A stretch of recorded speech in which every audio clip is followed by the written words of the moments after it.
What is the difference between the ordinary thief and a political thief?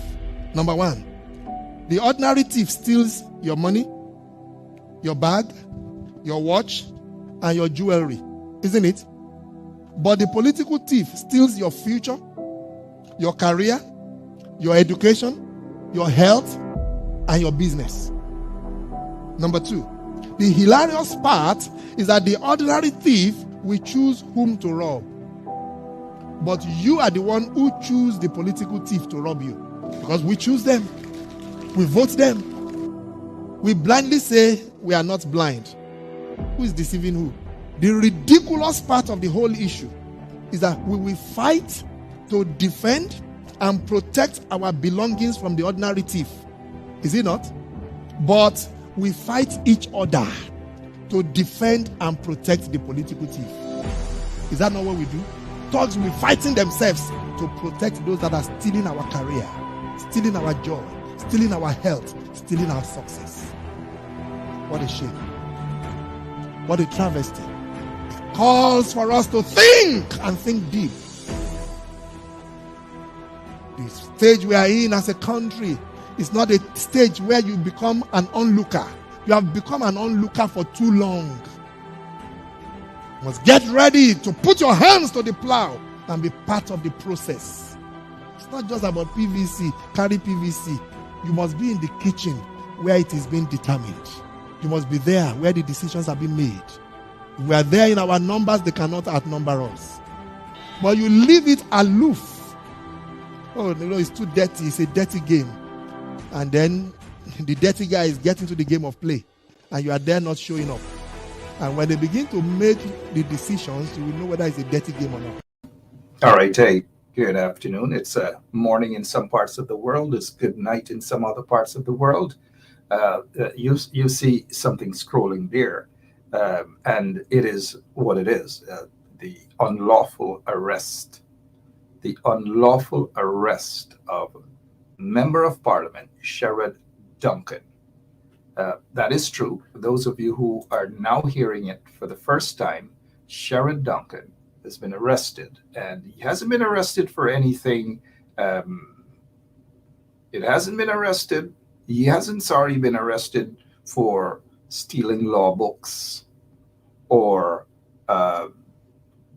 fraud, 19 fraud charges or these sort of things. He has been arrested for something he allegedly said. Something. We don't know what that something is. Based on what I'm hearing, I don't know what the facts are. I sent a message to Duncan Sherrod, who, of course, I'm not sure if he is in full custody or he has been invited to answer to allegations. I just don't know. I don't know what's the situation. So you can share the link. I will be joined shortly by Dr. David Hines and Rickford Burke. They will be on shortly to talk about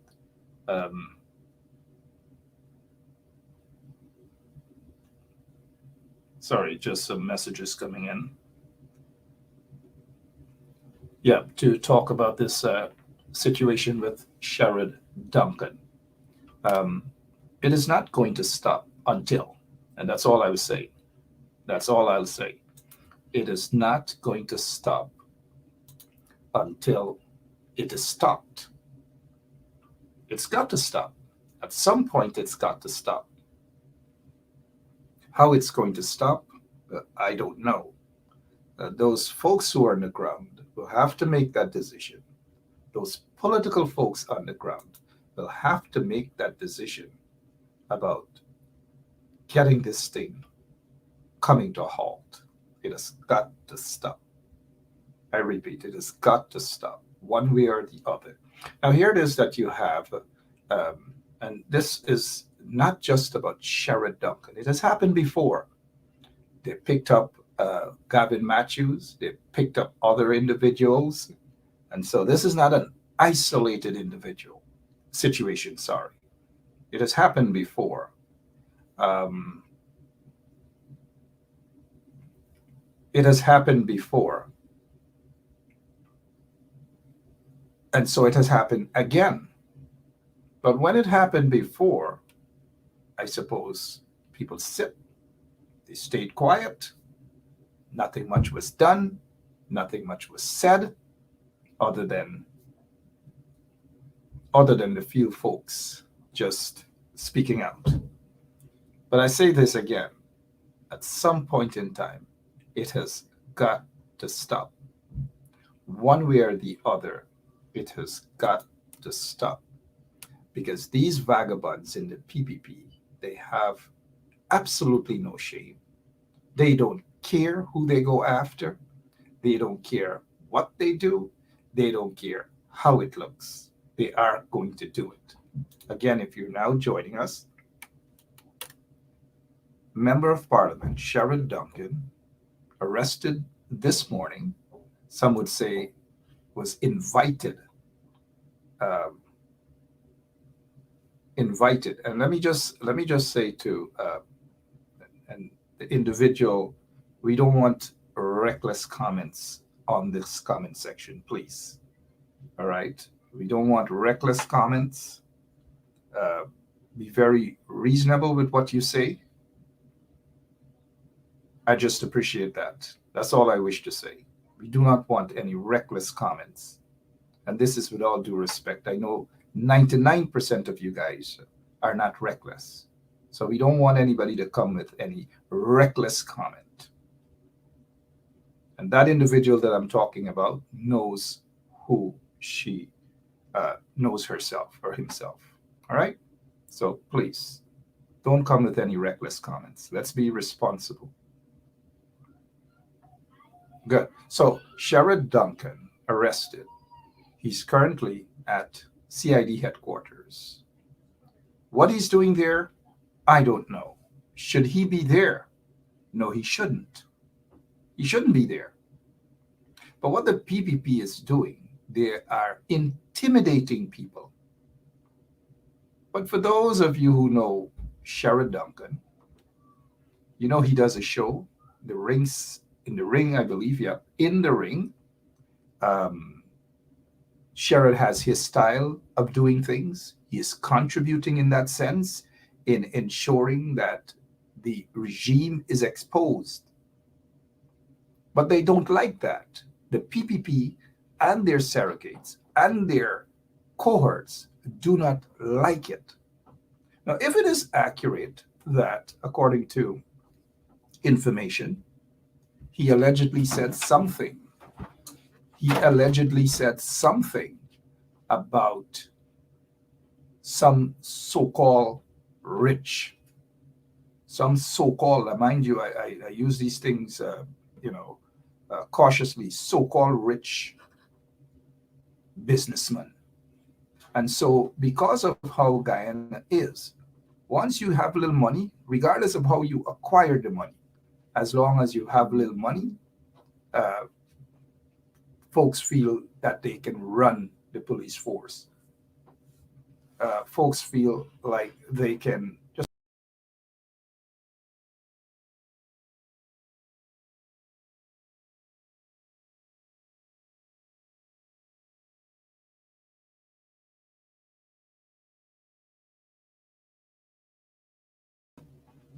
Yeah, sorry about that. Um, and so that's just the situation right now. It's it has happened before, like I've said, uh, with Gavin Matthews. It happened before.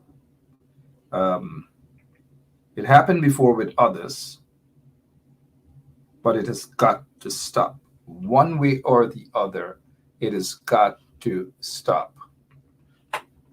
Our operator is telling me that we should have Dr. David Hines shortly. Um, I don't know. Are we ready for Dr. Hines? Dr. Hines? All right. We should be joined by Dr. David Hines shortly, and we also are awaiting the arrival of Rickford Burke. A couple of, I believe, sometime last week, we did a show together on Dr. David Hines' program, where he invited Rickford Burke, Sherrod Duncan, Kadaki, and myself. And on that show, Rickford Burke said that he heard that they were planning to arrest Sherrod Duncan. Nothing unusual. Those who stand up against the oppressive, the corrupt and racist installed PPP regime are oftentimes targeted one way or the other. So the thing that they're doing right now, what they're doing is they're using the cybercrime. In fact, they're misusing the unlawful cybercrime law to target individuals who are not attached or no connections to the PPP, to target them, charge them, intimidate them, and of course, the objective is to quiet them. That's what it is about. But I also want to say that when this bill, the cybercrime bill, was about to be passed under the coalition government, they rushed it through. Some of us pleaded with them. In fact, for nights, I pleaded with them on my show, straight up, to be very cautious, to be very careful with that bill. Because if you allow that portion of the bill, that they can go after talk show hosts, whether radio, television, whether Facebook commentators, whatever it is, whether you make a post on social media and these sort of things, that in that bill, they can come after you. This bill was passed under the coalition. Those folks in the coalition, they probably felt that they were the brightest. They felt that they knew it all. And so who are they to take advice from a talk show host or from others? Who are they to take advice? And so they rushed ahead with that bill, unfortunately, knowing very well, and this is what I have said a couple of years ago, that the very bill can possibly and will come back to haunt them. And not only them, the bill can come back to haunt their support base. So said, so done. So said, so done. And so that very bill is biting them. All of the persons who have been affected and are being persecuted by that bill passed by the coalition government are coalition supporters, coalition members of parliament, individuals who speak up, not officially on behalf of the coalition, but speak up against the ills under the installed PPP regime. If you're now joining us, again, Sherrod Duncan was invited, and that is how they don't say arrested. They say you are invited. You are invited to show up at the police station. And so once you are there at the police station, you cannot leave. So in other words, Duncan was under arrest, probably still is. I noticed someone mentioned something about $10,000 I don't know what that $10,000 mean, but it's $10,000 bail or whatever. Do I have Dr. David Hines with us? Yes, I'm here. Are you Hi, hearing me? Doctor. Yeah, I'm hearing you, but I know that our operator got in touch with you at the last minute because you're caught up. What's going on in this with this latest development and the arrest of Member of Parliament Sherrod Duncan?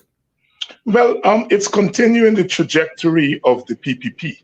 They've declared war on the rest of the society, and despite calls by their friends, despite appeals by the opposition, they have decided that they are moving towards confrontation. They have arrested GCOM people. They started there.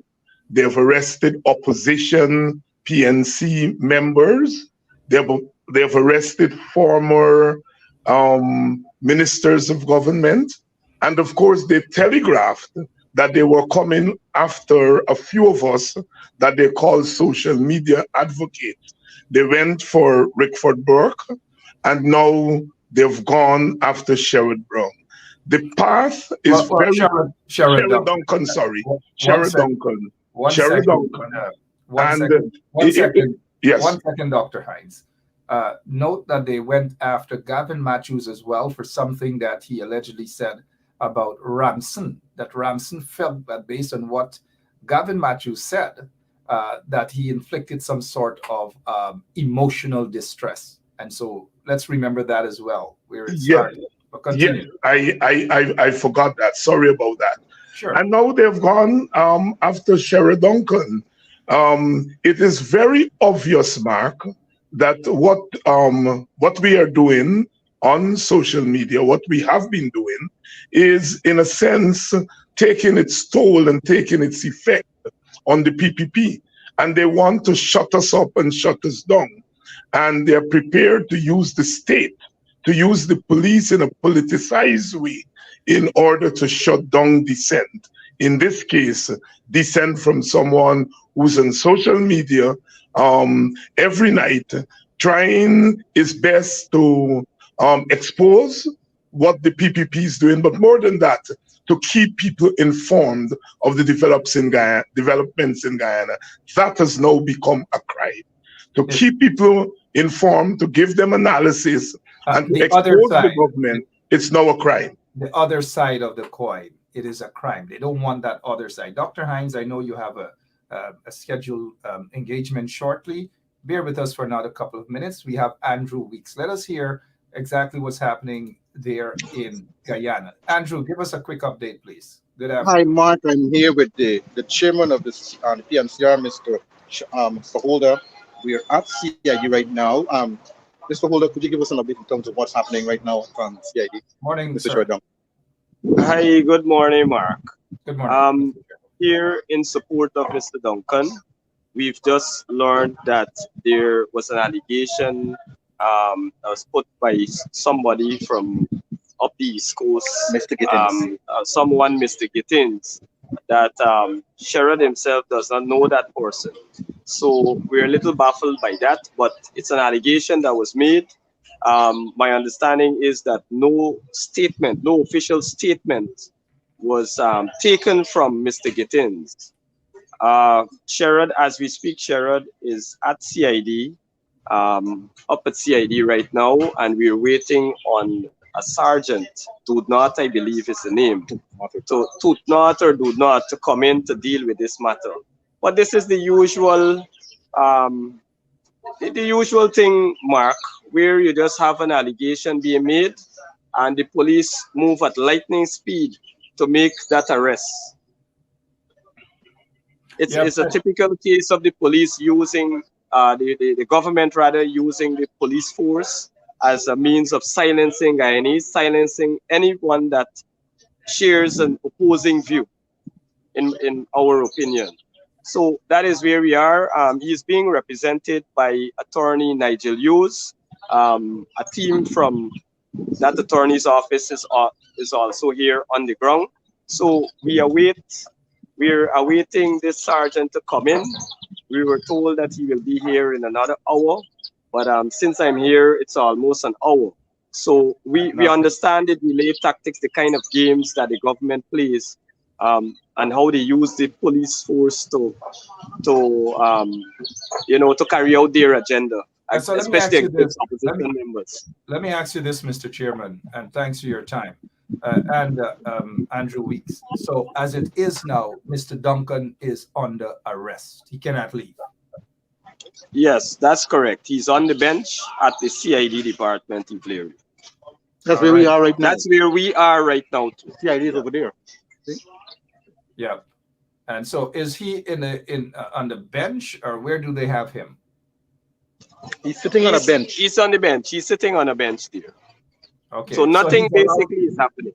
He's allowed to speak with his lawyers. Yes. Yes, that's correct. That's correct. Whatever it is, please, Andrew, stay in touch with us. All right. Yeah, we're waiting here. We're waiting here. Thanks. All right. Thanks, Mark. Thank you, Mr. Chairman. So, Dr. Hines, you heard Rickford Burke. We're joined by Rickford Burke, president of the Caribbean Guyana Institute for Democracy. Before we get to Mr. Burke, Dr. Hines, you heard what's going on there. Your take.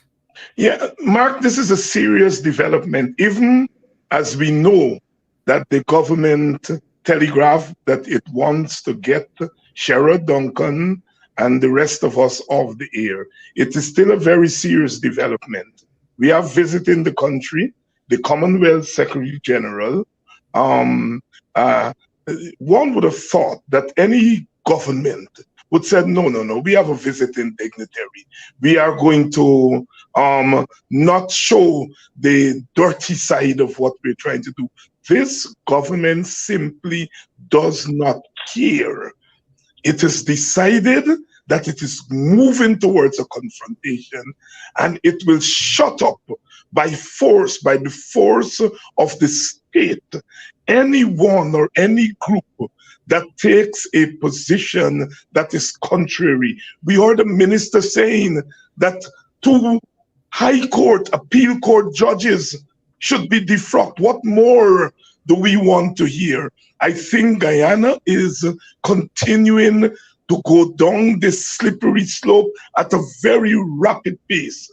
And my brother, I am saying, in all of my 45 years of political activism, I have never, ever lived under such a government as this one. People talk about the Burnham government, and that government, of course, we refer to it in those days as a dictatorship.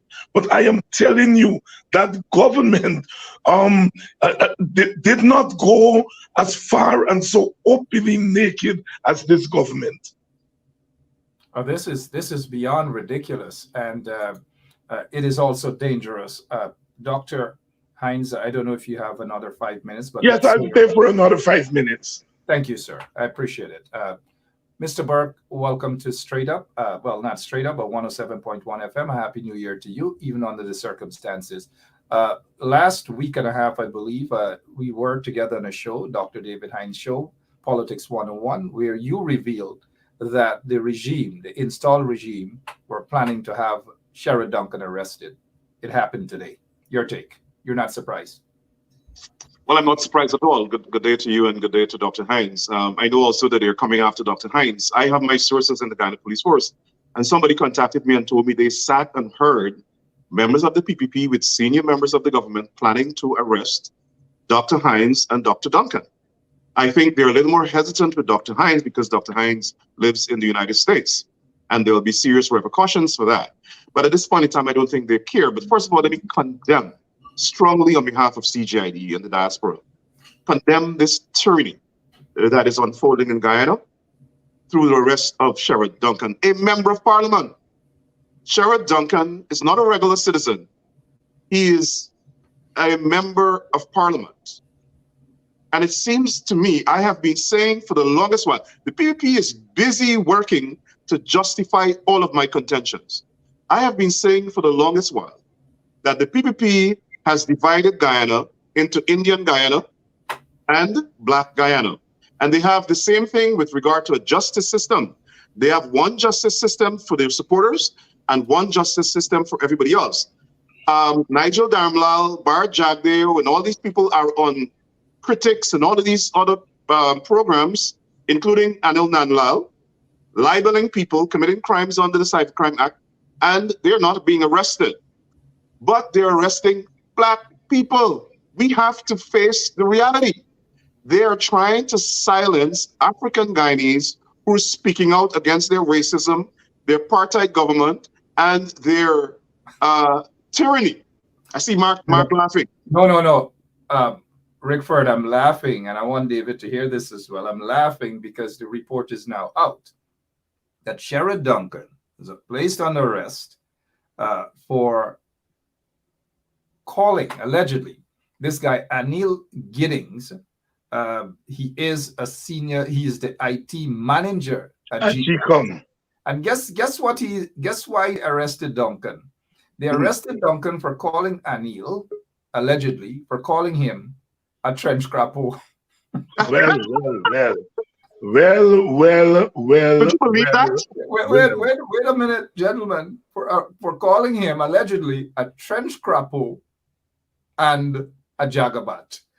Anil Giddings is claiming that he has suffered significant emotional stress and humiliation.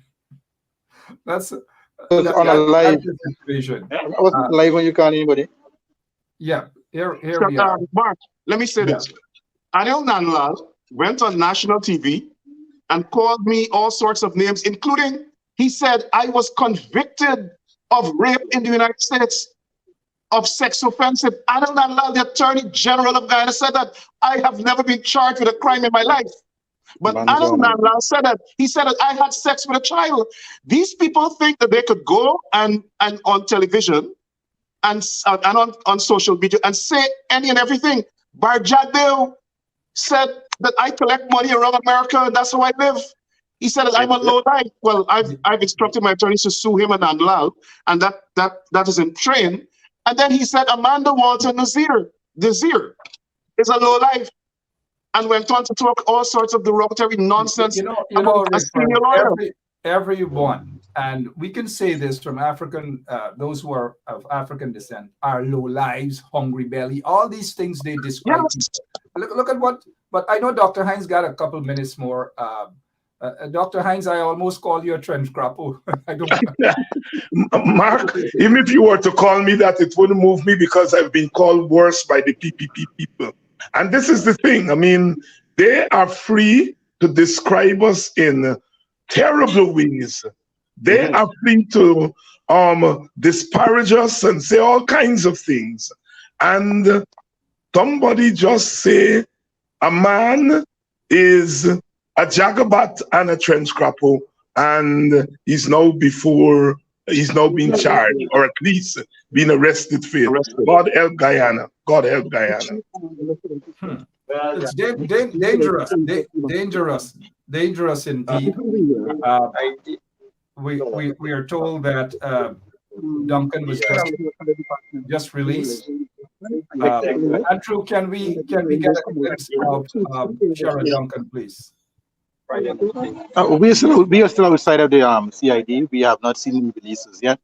We are out there waiting. We have the supporter, the chairman of the AFC, the leader of the AFC, and Mr. David Patterson, the general secretary. Can we have a quick word with Mr. Patterson, please?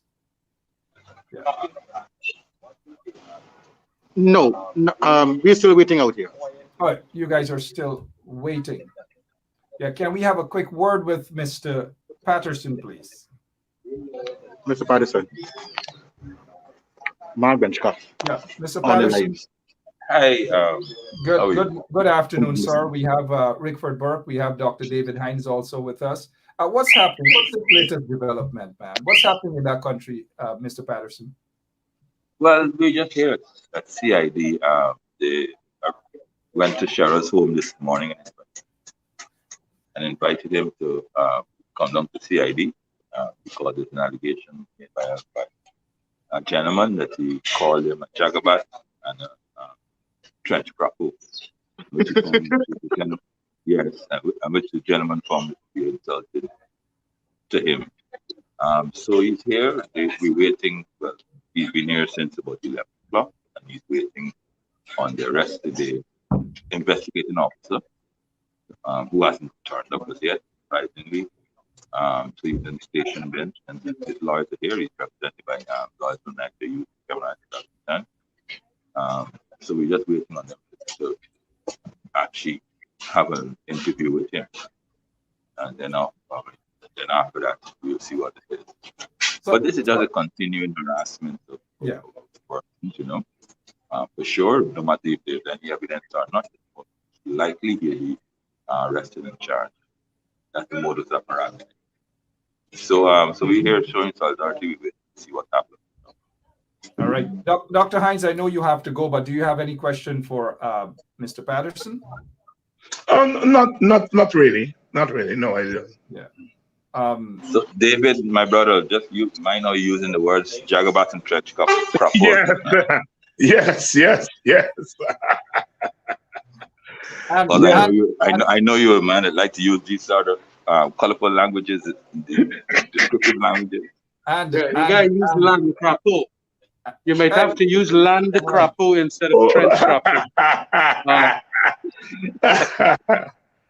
It is you know, the harassment continues here. I want to say that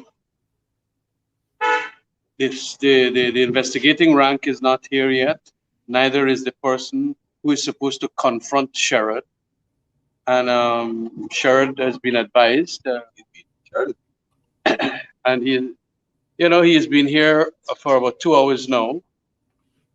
And one would have expected that when you're calling the person who the allegation is against, that you would have gotten your person here, because he's 2 hours imprisoned, as it were. But it is all part and parcel to shut up any dissenting opinion that is peculiar to this Irfan Ali administration. You know, Mr.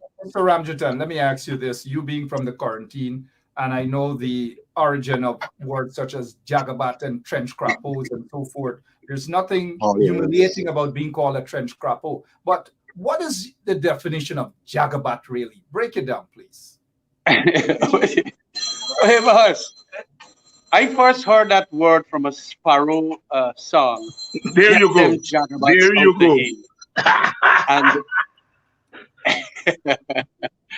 and I've utilized it to, you know, make that some people are moronic and silly and foolish. And that is the meaning that I put to it. Them Jagabats, very silly and stupid.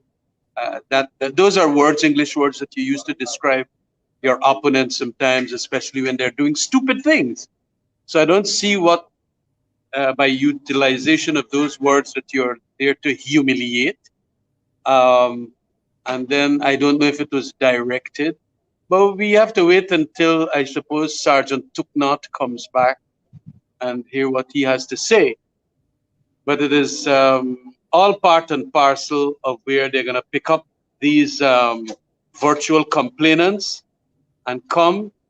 They wouldn't do any investigation. They're going to say, well, put you on big bail and all kind of nonsense, terrorize you, put you to court, and let the court decide. The court will obviously regard it as no offense whatsoever, but they would have put you through the process where you will suffer. Going to court, going to police station is not a nice thing. And of course, it is intended for serious crimes and things like that.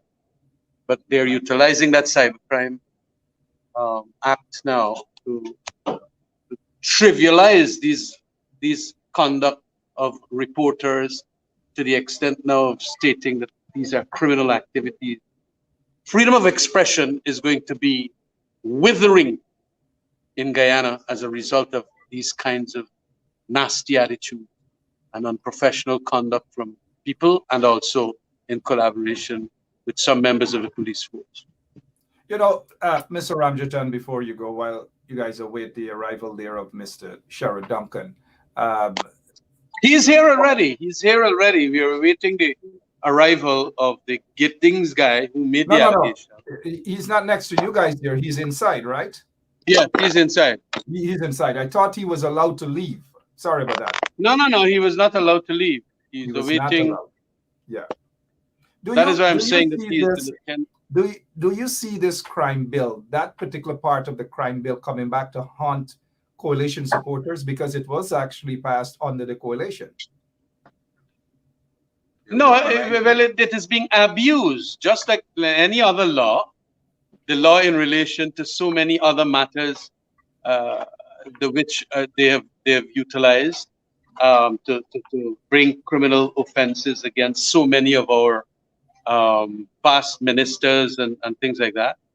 It is an absolute abuse of the process, and indeed there was need for a cybercrime bill and act, like so many other countries have, and we have international obligations, and we kept those international obligations in play. But any false accusation made by anybody could now be utilized. The police got to go and investigate it, and a whole heap of other things, and then also determine the question of it with intent to humiliate. Because that was one of the ingredients we attached to it. It must be to humiliate.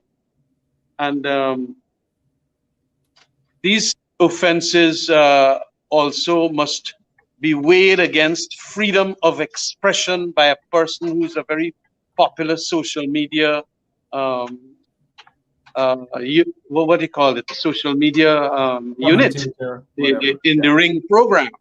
Yeah. So they want to. This is exactly what they did to Sharma. You remember? Yeah. When they closed down Sharma because of some. Jack Day was behind this. I mean, that's the dictator and the Jagabat. Yeah, I wouldn't call him trench crop. Who's doing all these things and instructing all these things? As a lawyer, why? Because I don't think that he's gone into the trench. I think he probably will be on land more than anything. I got you. I know Dr. David Hines has another engagement. Before you go, Dr. Hines, anything else you heard? Yes, Mark. I just want to say this. You know, I have asked, colleagues and friends of mine outside of Guyana to listen to our programs in the evenings and to say whether they are what the PPP described them to be. And almost all of the persons I have invited have said those programs are very informative. They themselves learn so much about Guyana from those programs. And the PPP is admitting to that, because all they could arrest Mr. Duncan on is using the word trench capo and Jagabats, that if you go in to Mr. Philip Alsop Dictionary of Caribbean English, you're going to find those words in there. It's a testimony to the fact that, contrary to what they are saying, we are doing serious work, and that the only thing they can come to catch up now is saying trench crapo and Jacobat. I just want to make that point in the context of everything that's happening here. Yeah, but I'm glad that. Yeah, and in America, where you have a freedom of expression, I was looking at a program just last night. Fauci was calling some senator a bloody moron. Yes. Yeah, and I can't understand how they could utilize that. Freedom of expression is so fundamental, and it includes. I have written extensively on this, whether the freedom of expression clause in our Constitution. And it means that people are entitled even to express themselves in a fashion that is insulting, offensive, and, insulting and offensive. And when you do that, you're expressing, especially in the political realm. That's right. And of course, Sherrod Duncan's program is all about politics. So what? You want to now knock down another guardrail of democracy? What's wrong with these Jagabats? A senior operative at GCOM feeling. Mark, we have Amanza, Wharton, Desir, and Mr. Christopher Jones, who just came out from the building where Sherrod is being housed. I don't know why you have a comment. Come, guys. Of what, Dr. Hines, you still got a couple of minutes with us, right? Yes, just All right, we have members of parliament. Mark, we have Amanza here. Yeah. Hi, Amanza, good morning, MP. What's happening inside here with Sherrod, please?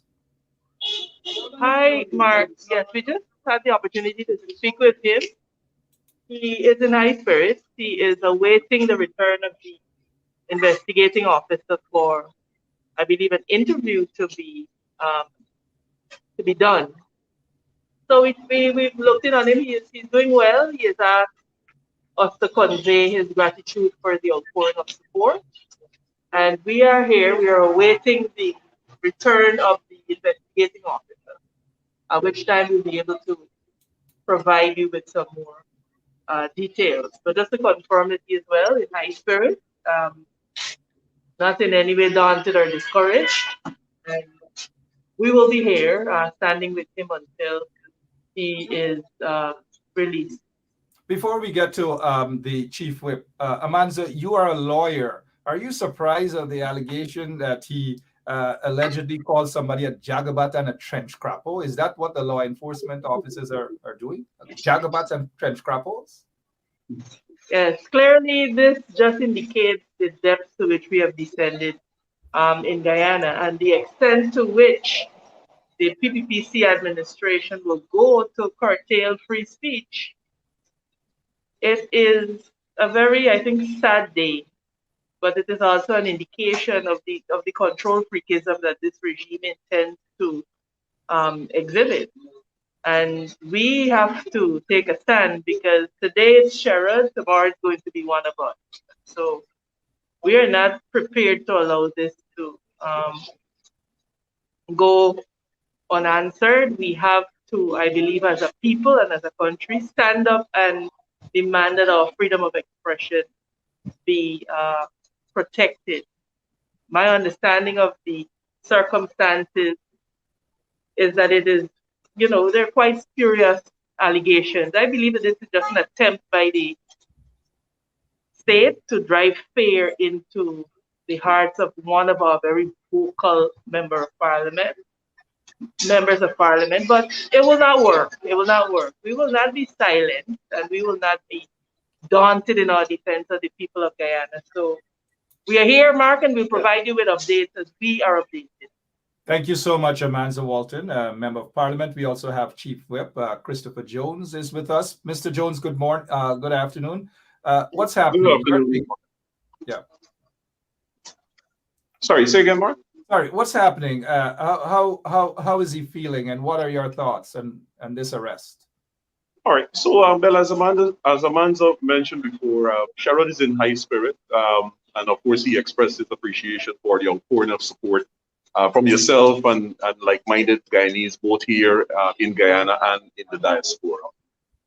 Just to echo the sentiments again, today is yet another dark day in Guyana, as Guyana continues to descend further and further into a dictatorship, because that is essentially what is happening here. It is a clear attempt by the People's Progressive Party, Civic, as we know them to have done during the 23 years in government, is to silence the voices of the opposition, or silence any voice of dissent. You recognize that in the National Assembly, there are clear attempts there by the PPP to ensure that the opposition voices are not heard, in which you have motions, questions, petitions that would have been submitted to the House that haven't seen the light of day. So at that level, that is happening there. And in the public sphere, where talk show hosts such as Sherrod Duncan is expressing concerns and views about issues that confronts all of Guyana, that voice as well, they're trying to have silence. It is no secret that everyone is aware in terms of what transpired at my house back in 2021, when you had a party of no less than 45 policemen, 14 police mobile patrol vehicle. My immediate street was blocked off by the police, not permitting even the residents to exit. The area was plunged into blackout.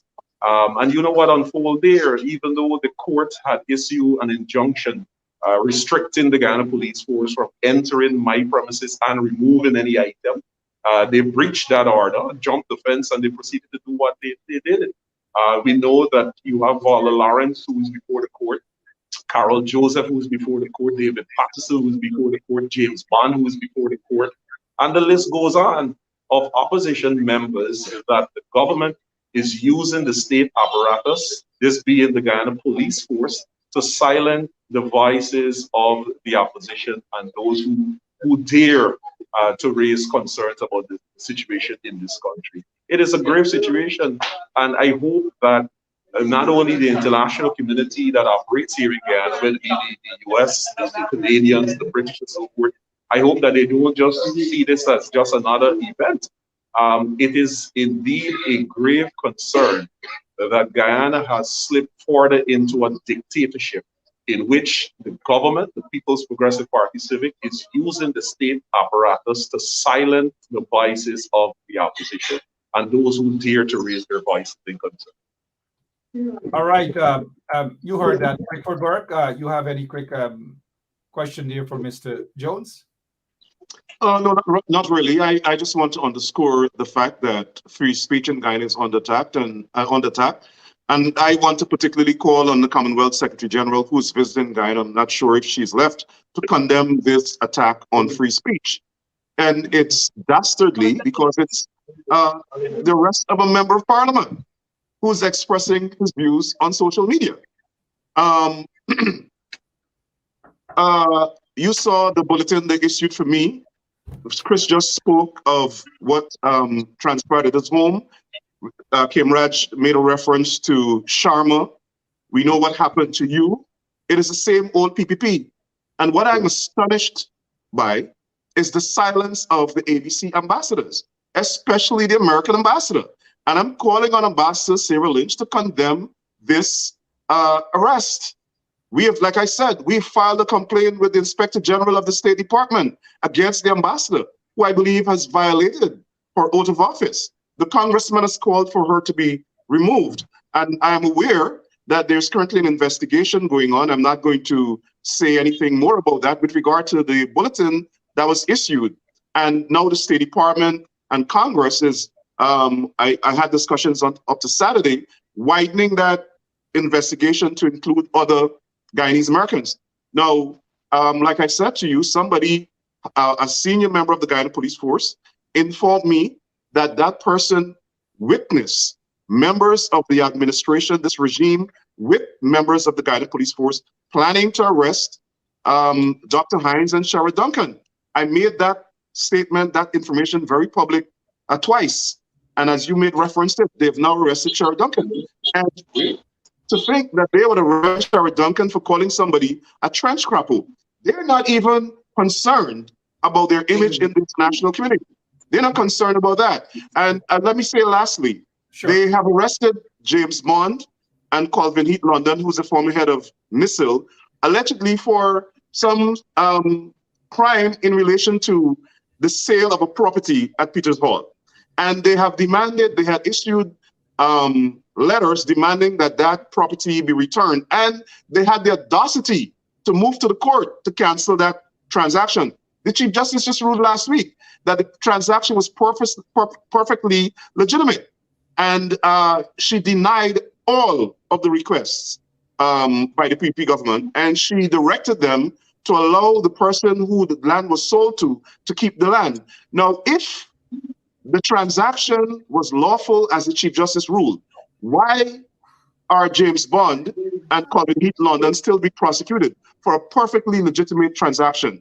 The PP government is a tyranny, and they're trying to plunge Guyana, they're trying to convert Guyana into a dictatorship, and the people of Guyana must not allow it to happen. We in the diaspora will not allow it to happen. Should not allow that to happen at all. Sorry, Mr. Burke. Very valid points. We have Member of Parliament, Mr.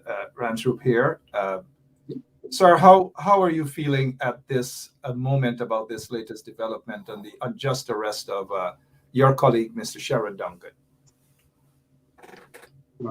Thank you. You know, it's I wasn't surprised actually, but we know it's coming because recently, in a few days, they have been attacking each one of our MPs, and I think they wanted to restrict us from speaking and having the free speech. You know, it's going to get better, and that is the first stage. I wouldn't say first stage, but this is one of a lot of stages of dictatorship and control. Now, where's the freedom of speech? I mean, what are we going to do? If this, all we doing is depose of what's happening. That's all we're doing, exposes what's happening in the government. We're not attacking people's personality. You understand? So it is quite disgusting the way how things are happening and how they're governing. This is not how you're supposed to do it. You understand? Once you're in the politics, you're gonna ensure to have things that you do and the policy that you make.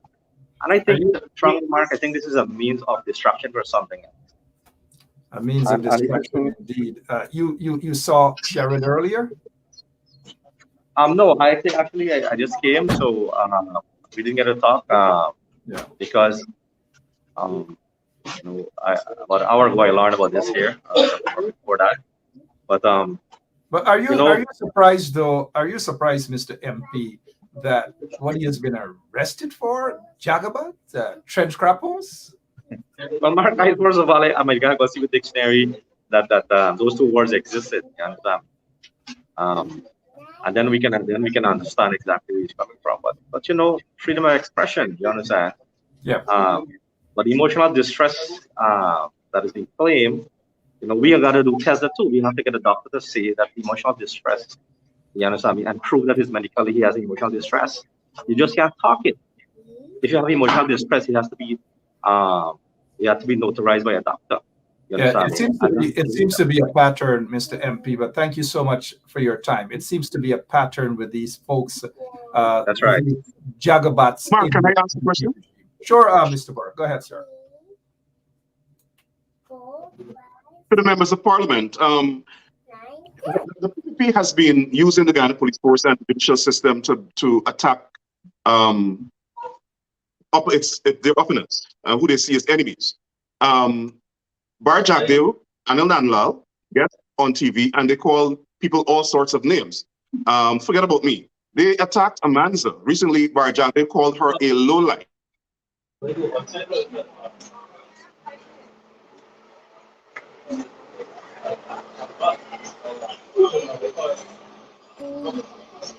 seem to, Mr. Burke, something with his internet there. I guess what he was asking is that the fact that the PPP, the Jagabats and the trench crappos in the PPP regime, those Jagabats and trench crappos at Freedom House are free to insult people.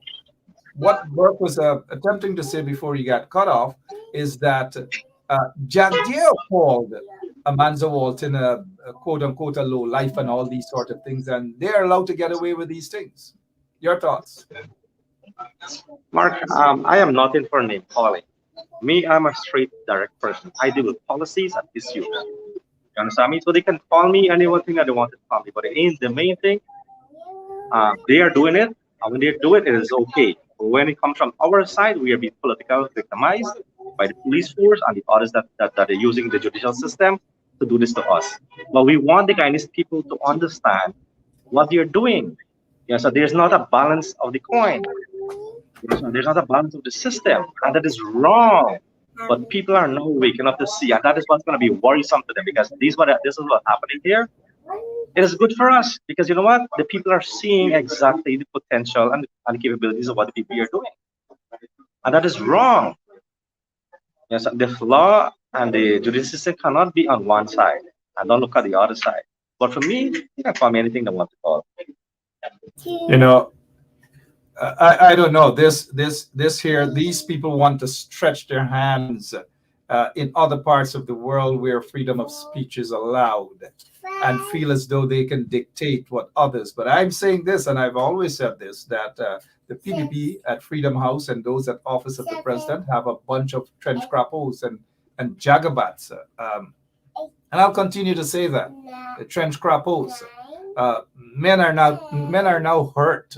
First, it was that little boy who is well, he's not a little boy, he's a hardback boy now, who is Minister of Sports, felt emotional distress over something Gavin Matthews said.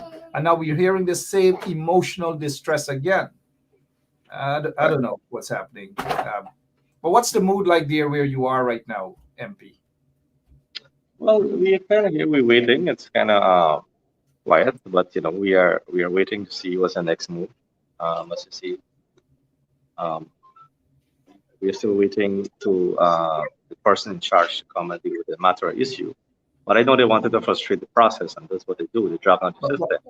But they're not going to find that person in charge yet. That person in charge may get belly walk, may have to stop, use a toilet somewhere. Then they can't find him, and then he just, you know what it is. We're already seeing what it is. Yeah. And I think it's a mean of distraction too, because I think there's an important thing. The CARICOM is coming down on them, so they only have to form a distraction because Sharad program is starting at 12, and then the one tonight. So I would be surprised to see that they drag along the process, because they know that what they're doing is wrong. So when you try to depose that, they have issues with it. Yeah, but exactly. The countries are seeing what's happening. People are upset, I know, on both sides, because there's no freedom of expression. There's no freedom that you can talk. You have to be worried. We're coming back to the days, Mark, the days prior to 2015. We are coming back to the days. And, and people are fed up already. People are tired. People can't wait for our next election to happen. And, every day we receive calls and these things are happening. But, are you now going to be afraid to use the word jagabats and trench crappers? No, I mean it's not a word that is in the dictionary, you understand me? So it's an expression. In English language, there are different figurative language you can use. All of the MPs should start using the word trench crappers and jagabats. All of them. Let them arrest all of you guys. Yeah. Thank you for your time, Mr. MP. Thank you, Mark. Good. Thank you. So, Rickford Burke, back to you. I think you have a strong case.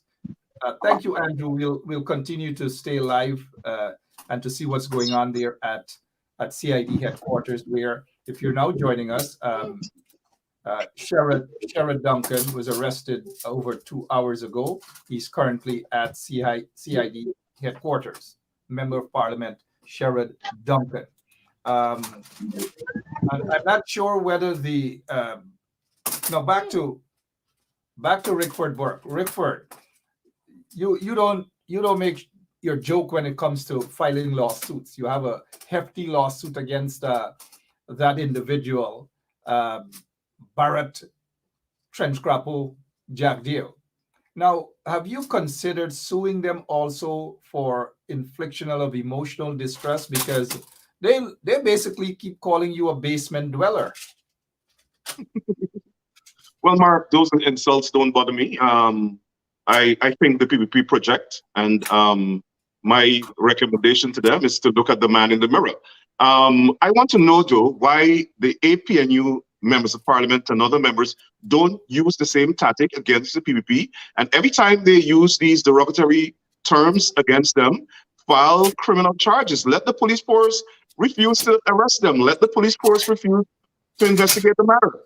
And again, I think they are acting like this. They think they're invincible because the representatives of the international community in Guyana, the ABC ambassadors, the United Nations representative, the OAS representative, the Commonwealth representatives, they all allow them to get away with because they think they have the support of the international community. And what we have to start doing is to go after their investments. We have to start informing potential investors, particularly US investors, that Guyana is a dictatorship. There are laws in the United States that bar American companies from doing business with dictatorship, with corrupt governments. And what we need in this country here is a good lobby. The APNU coalition government didn't do it, and somehow we in the diaspora will have to start doing it. At least the organizations, because as you know, it's against the law for individual citizens to lobby. So it has to be done, your representations have to be done by organizations. But Mark, what is unfolding in Guyana is completely unacceptable. We cannot allow the PPP to build an apartheid dictatorship in the region. The PPP is a racist dictatorship. They're an ethnocracy. And we cannot allow it to happen in the region. And again, the Commonwealth Secretary General should condemn this. The US ambassador should condemn this, because silence is complicity. These people have no respect for people. You have a member of parliament who's vocal, who has a program on social media. And I consider social media, the name of it is media. So it's also attack on freedom of the press. Why it is that PPP members can call the distinguished attorney and foreign affairs spokesperson, Amanza Walton Desir, a low life and not be arrested? Why Barra Jagdeo can incite violence against President Granger and not get arrested? Why our finale and a team of PPP thugs can attempt to overturn the car of Karen Cummings and not get arrested? Why? And we, Mark, in the diaspora, the pressure has to start coming from the diaspora. We have to start examining all the laws of the United States and other countries, particularly in Europe. You know, one of the things, Rickford, is that the installed PPP regime in Guyana feel as though folks who are sitting in another country, that they have jurisdiction over what those individuals say. They don't understand that we are governed by a different set of laws and a constitutional right that we have to express ourselves. And those jagabats in Guyana, those trench crappos in Guyana, sitting at Freedom House and at office of the president, believe that they could stretch their hands like that and just grab individuals who are expressing their freedom of expression. You, for one, an example. What's their mindset like into even thinking that that is possible for them to infringe on someone's constitutional rights in another country? It all began when Barra Jagdeo stood on the stairs of the GCOM Region 4 office and made pronouncements on behalf of the United States. And the American ambassador never slapped him down for it. And they continued to talk about who the Americans should sanction. And they received complicity from the US ambassador. Now, as you said, the laws of Guyana don't have extraterritorial application. So I'm not sure what is the basis, but they don't care about that. They feel they're invincible now because, like I said, they perceive that they have the backing of the international community. And when you listen to the American ambassador who was in Texas recently and said there was a challenge to democracy in Guyana and we won, as she spoke about Barra Jagdeo and the PPP government. So I think that she feels that she's part of the government. I would not be surprised if when she leaves, when her tour of duty ends in Guyana, she joins the regime or she becomes a lobbyist or some sort of advisor to this government. But, you know, Mark, they were told 1 month after the PPP assumed office, they wanted to target me, you, and Dr. Hines because we were the most vocal during the campaign and during the recount. And they asked their supporters on the Ethnic Relations Commission to have us charged with crimes and extradited, because they wanted to fulfill their wishes, the wishes of their sycophants, who are all over social media calling for us to be brought back to Guyana and killed. And they wanted to fulfill that. So they asked their members of the Ethnic Relations Commission to charge us and have us extradited. Extraordinary. And the attorney for the Ethnic Relations Commission did a legal analysis and told them, first of all, there's something called free speech. Second, the United States Constitution protects our speech. And third, that the crimes will have to be crimes in the United States as well, the ones that they were alleging, and extraditable. And none of the circumstances that they requested met the legal test. And so they couldn't go ahead. But they didn't care about that. Once Barra Jagdeo received notice of the lawsuit, he instructed a certain person in the Guyana Police Force to issue a wanted bulletin for me. And they boldly do it. And the fact that people are silent from civil society and laugh because they think, first of all, oh, that's Rickford Burke. I don't like him. I'm East Indian. I don't like him because he talks about racism. But the fact is that if David Granger's administration had done something like that to a member of the PPP or a supporter of the PPP, all hell would have broken loose in Guyana. But the civil society is silent because they condone what the PPP is doing, because right now they see oil money. They want the PPP to stay in power because they see themselves getting rich. And what the PPP has been doing through all means of all matters of corruption is transferring the wealth of the country to themselves and their supporters. And that's what they are enjoying. So they don't care what the PPP does. But until the tables turn, and you know, the PPP to me, the PPP doesn't care about their poor supporters. They care about the people who finance them. And a time is going to come when those same people in Essequibo and West Demerara and West Coast Barbies and the Quarantine in Region 6 start to condemn the PPP, and they'll attempt to do the same thing to them. You would recall how they treated the sugarcane, the Gaisuko workers in Region 3 at Wales, when you went there to protest for them a couple of years ago.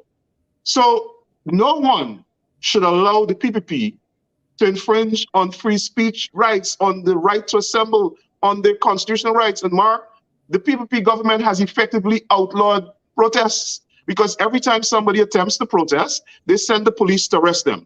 And what is happening in the Guyana Police Force? The Guyana Police Force has now made itself, because of the corrupt leadership, made itself into the personal vendetta force of the PPP. And that should not happen. Officers of integrity in the Guyana Police Force should refuse to take these types of unlawful orders. Because, and as Kemrat said, these are not crimes. They know it's not crimes, but they want to persecute you. They want to force you to incur the expense of retaining an attorney and go through the embarrassment of have to be paraded up and down in handcuffs or whatever to the courts. This is political persecution, and they're using the Guyana Police Force to stifle dissent. This is what they're doing. It's a campaign to shut down dissent in the country. We are on the verge of becoming a Cuba or Russia and one of these communist societies where the police is used against the citizens. And we must not allow it to happen. We should not allow it to happen. Indeed, I'm surprised that they don't have more folks out there in front of CID headquarters. It has got to stop. All of the MPs should be out there. I know some of them might be at their other jobs or wherever, but people should be out there.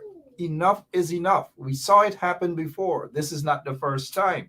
We turned a blind eye for the most part.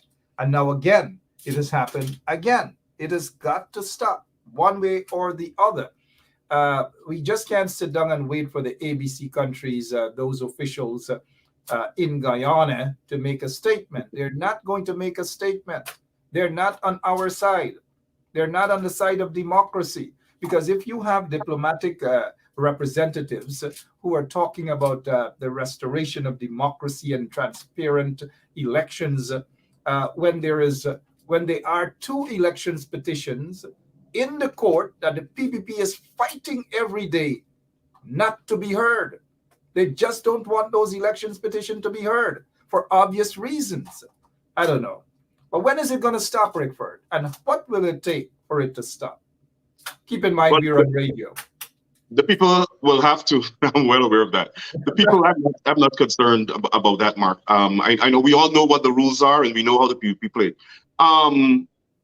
It's going to happen when the people start to stand up and speak for their rights. And Mark, these ABC ambassadors are all white people. They don't give a damn about black people. They don't care about the victims of these atrocities. Because in the countries they come from, they abuse people of African descent too. Obviously, sorry, Rickford, let's head back to Guyana here, Mr. These are freedom of expression. Being interviewed by the press. Yeah. You know, people can be insulting, can be offensive, especially when it comes to political matters. We know that Sherrod is an MP.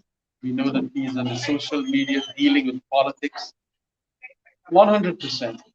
And now to, hold him down for that very, frivolous and unmeritorious kind of allegation, it's totally wrong. If someone feels that he was, reputation has been damaged, there is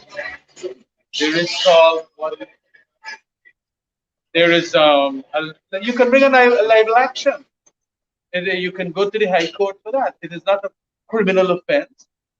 And so the Cybercrime Act is being abused at the instruction of the powers that be by the police, who have become like an instrumentality in relation to these offenses. And, you know, I hope that my police force is not behaving like jagabats now.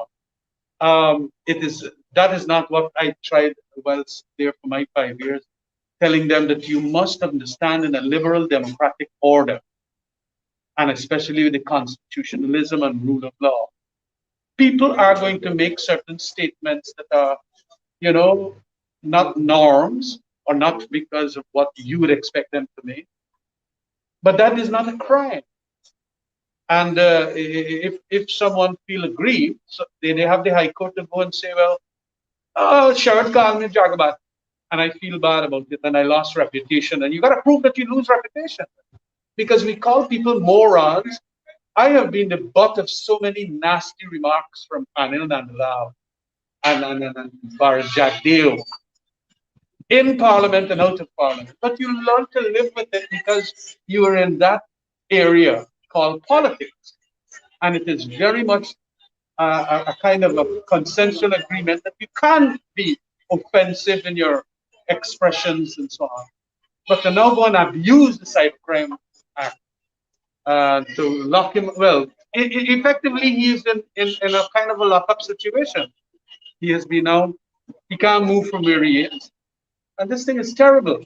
Mr. Amsterdam, you are a lawyer, you're a former public security minister, you're a man of many words. From my own understanding, could you tell me what was Jagabat? It is a silly, stupid person. I first heard it when I was listening to an old Sparrow song, "Get Them Jagabats Out of Here." And he was talking about the politicians, right? And it's since 1960s, Sparrow sang that song. And for the want of a better word, and also being effective with it, because people understand it's stupidity and things like that, being a jagabat. And that is a word that the English language doesn't have, I could understand, but it's a creolized form of being silly and stupid. This jagabat, you know, or dunce or whatever, or not having your first degree sort of from, or having a first degree from the IFLOC University. So this should be difficult to prove in court. Well, it is not difficult to prove in court. We know that it is a term of negativism. Okay, it is not that you're complimenting anybody, but to go now and say that that's a crime, Guyanese then will be, the entire lot of us will be criminalized because of our utterances. Sometimes you get vexed with our children, we get vexed with our neighbors, we get vexed with everybody. We get vexed with reporters. I have told some reporters certain words and so wait, police will come and lock me up. So what then is the freedom that is supposed to be inherent in every human being to give them that dignity and integrity of their expression? We must allow that to happen here in Guyana. Otherwise then to use the police institution to come and do this nonsense is oppressive, and it is regressive for our democracy. Another guardrail is being broken here by them jagabats. Thank you, Mr.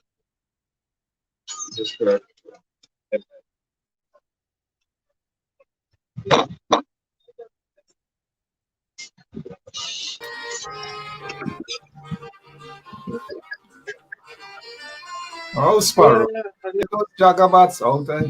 Sing, Sparrow. Sing, Sparrow. Sing, Sparrow. These days, I don't know what's happening, but this is a live footage in front of CID headquarters. Sherrod Duncan is there for a couple of hours now.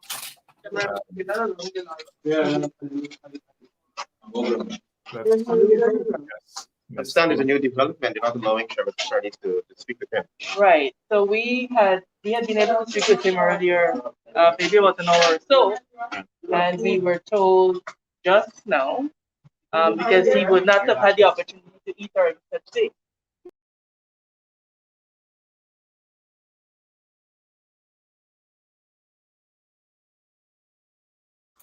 Sorry about that. We lost connection there. Let's try to see what can happen to get back connection with those folks on the ground with the latest development that they are no longer allowed to see or to speak with Sherrod Duncan. These folks are lawyers, right? They are his colleagues, and they're not allowed to speak with him. They are not allowed to see him. And, I would say that that's just the modus operandi of a dictatorship. That is how they operate. Let me just have the guys know that we have lost connection. We want to be able to see, and we want to hear what Amansa Walton Desir, the Member of Parliament, has to say with that latest update. If you're now joining us, Sherrod Duncan is in police custody, and we just have to say for what it is, he is in police custody. Mr. Burke, you heard that briefly, if you did, that latest development that lawyers are no longer allowed to see Mr. Sherrod Duncan. Well, the persons in the government would have been seeing the commentary on social media and probably called the police to instruct them not to allow the lawyers to speak to Sherrod. I mean, to now deny him the right to counsel, which is what that is extraordinary. We are witnessing the descent into a tyranny, a dictatorship. And I'll keep saying that people should now not allow it to happen. People have rights. It is not only the PPP supporters, PPP and the supporters have rights. Mark, they have effectively made the police force their own vendetta squad. And the police force is protecting their supporters who kill people. The police, we have that example in the Henry brothers or in Boston and Kevin Andrews and more. The people who killed Camuing, Waddle, and all the others. And then you have the DPP and the police, well, the DPP at least, refusing to charge people, PPP supporters who commit crimes. Then you have the DPP as well, dropping criminal charges against people like Anil Nandlal, Ashley Singh, Bassington, and all the others. And then you have the court, the chief magistrates dismissing charges against Irfan Ali because he assumed the presidency. We know that the Constitution gives the president certain immunities, but the cases should not have been dismissed. They should have been discontinued until he leaves office. Mark, I'm not hearing you. Sorry about that. My apologies. Sorry about that. Is that the chief magistrate followed instructions from the director of public prosecution for all those charges to be withdrawn. So it is not like the chief justice took upon her own to dismiss those charges. Chief magistrate. The chief magistrate, sorry. So I just thought Right. Yeah. Well, the chief magistrate doesn't have to take instructions from the DPP. The chief magistrate could have said what the Constitution requires. The Constitution says that those kinds of matters will be discontinued.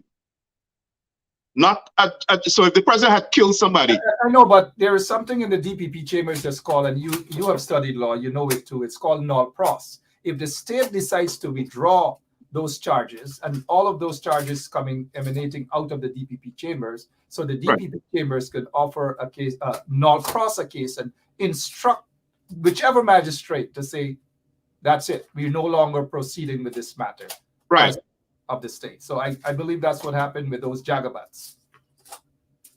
That's exactly what happened. But I don't know. I think the magistrate could have handled it differently. I could be wrong. But it sends a bad example to the rest of the country that people in the PPP can do whatever they want and they will not be held to account, and the law doesn't apply to them.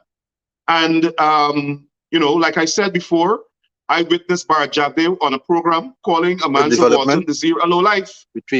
He should be arrested. The police should investigate him. Because I think a lowlife is worse than being called a trench crapper or whatever it is. Yeah, so it's okay. These, I think Mr. Weeks said that there's a development. What's that development, Mr. Weeks?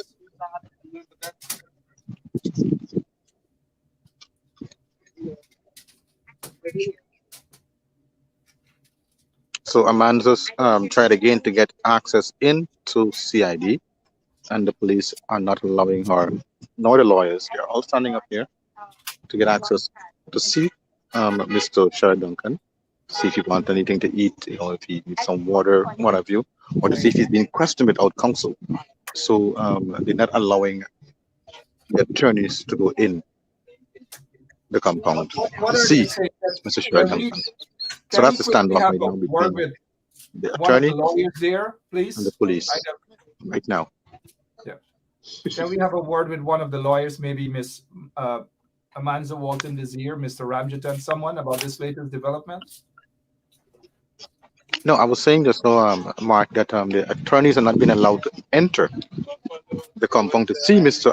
Sherrod Duncan, to find out if he wants something to eat, if he wants some water to drink, or if he's being questioned without counsel. So the police are not allowing the attorneys. They're all standing up out here, and they're not allowed to go in to see Mr. Sherrod Duncan. Who are some of the attorneys out there? I know Miss Amanza Walton Desir, Mr. Ramjatan. Who else is there? They have two other young ladies.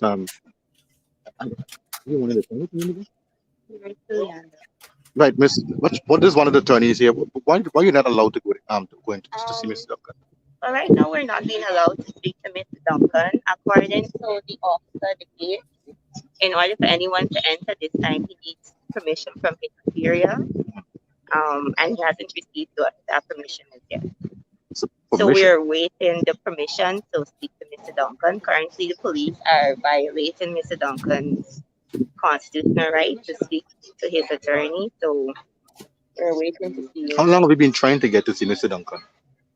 Well, we have been trying since about 1:15. We spoke to him earlier, but we came back for an update from the police in relation to the investigation, but we have not been able to speak to him. All right, Mark, that's what's happening. All right. And what's the name of the attorney? Repeat your name again. Narissa Leander. Narissa Leander. Thank you, ma'am. Yeah. So, Rickford, you heard that there. Now the lawyers are being prevented from just a small, little frivolous allegations of jagabats and trench crappos, and they're behaving as though Sherrod Duncan is a big criminal, and this is how they have to treat him. And I don't know. I don't know, Rickford. Well, Mark, they have been allowed to get away with these types of things. From the time they went after Simona Brooms and Christopher Jones and Waldo Lawrence, there was no real action. And Gavin Matthews and Field and Roxanne Myers and Trevor Ben and all these people, not just one. And Mark, they think they have the oil money behind them, so they can do anything. Imagine, they knew that they would run into problems with the US government attacking me. And they did it anyway. And they listed, have you ever heard a police force issue a wanted bulletin for someone for unmentioned crimes? That's what the bulletin says. They issued a bulletin for me that says I am wanted for inciting whatever and the other stuff. I don't want to give it credibility. And they ended the bulletin by saying, and other crimes. Somebody who has never been in the country for the last how many decades? 100 years. Right? Have committed unmentioned crimes. And I would not even be surprised, Mark, if they come up with something and say some member of parliament killed somebody or was involved in a robbery or did something so that they could put them in jail. Have them in remand. This is what these people do. It's a full dictatorship. It is a communist state. And the international community must condemn it, and investors must start to now make an assessment whether or not they want to invest in Guyana under this PPP regime. And the thing is, thank you. Sorry about that, Rickford. And Mark, we cannot allow the police command to escape without consequence. That they can be sitting at police headquarters taking political instructions from the political directorate about who should be arrested. A senior member of the PPP called me to tell me I must ask the police force why they're taking political instructions. I asked him, why doesn't he ask the police force that? Because he says, it's very well known that I committed no crime. It's well known that there's something called freedom of speech, guaranteed both by the Guyana and the U.S. Constitution, and the Guyana Constitution doesn't apply to me, but I don't live there. But they went ahead and attempt this nonsense, and it's because they're allowed to get away with it. And the Guyanese people have to make a decision whether or not they want the PPP to establish a brutal dictatorship, an apartheid regime in Guyana. The Guyanese people have to make that decision, because it seems as though, and Mark, we can't run away from it, the people they're attacking are Afro-Guyanese people. They want to subjugate the Afro-Guyanese community. They want us to remain silent so that we don't communicate to the rest of the world their racist policies and practices, their racism, the fact that they're transferring the wealth of the country to their ethnic supporters and themselves. They don't want that information to come out. And so they want to intimidate people. They want people to live under threat, people to be scared. And the Guyanese people should not be scared. They can't arrest every Guyanese. They can't arrest everybody. They can't arrest every member of parliament. As Shara Duncan would say, the regime, those at Freedom House, those at Office of the President, they stink and they're dirty. And dirty. What are they going to do? They might put out a wanted bulletin for you for saying that. And dirty? They stink and I don't know. Every Mark, little thing. But Mark, they might put out a wanted bulletin for you for saying they stink and dirty. I notice you want company, right? I'm not afraid of those jagabats. Trust me. Never have been. They've pulled all of the top charges against me, from sedition to treason to you name it. All these sort of things, man. That book was very, very long that they pulled against. Attempted to commit. And Mark, the fact that there was no consequence for that allows them to do what they're doing now. All of those. We the have fact lost. that they had death squads that kill African Guyanese, hundreds, over 1,000, and there's no consequence, allows them to do what they're doing now. But this is a different generation of people, a different generation of leaders, and it should not be allowed to happen. Should not be. 1 second, I gotta. Unlike Jack Deere and these guys, we have little kids that we have to tend to as well. So I guess our audience understand. But how is it that the other folks, like that character that Jack Deere loves to sit next to and to be interviewed, so to speak, so-called interview, they're allowed to get away with anything, call people names such as Hungry Belly and all these different things. But the regime, and I hope those in the ABC countries are watching, the folks in the installed regime are only targeting one set of people. Obvious, right? It's obvious in that, Mark, and part of it is because CARICOM is not speaking out. The Commonwealth is not speaking out. The OAS is not speaking out. And we have to now start forcing them to speak out. And again, I want to take this opportunity to call on the Commonwealth Secretary General to condemn this arrest of a member of parliament. The American ambassador should condemn the arrest of a member of parliament for nothing, for absolutely nothing, because they spoke out against a supporter of the PPP, because he called them a trench crapper and a jagabat. The American ambassador should condemn this. And again, I'm not going to stop. I'm going to call on her all day. Let the State Department see how incompetent and compromised she is.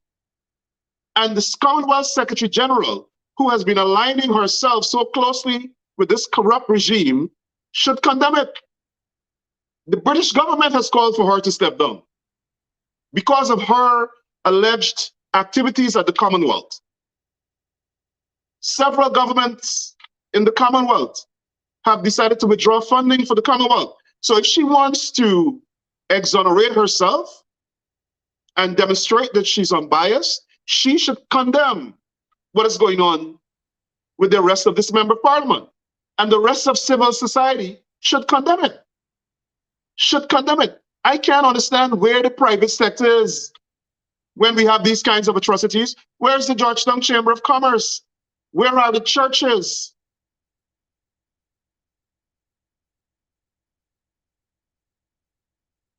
Sorry about that, Rickford. They're drinking rum. The private sector commission and all those bunch of idiotic individuals who might be suffering from some sort of other form of emotional distress. I don't know what it is, but they're just a bunch of jagabats. Don't expect them to say anything.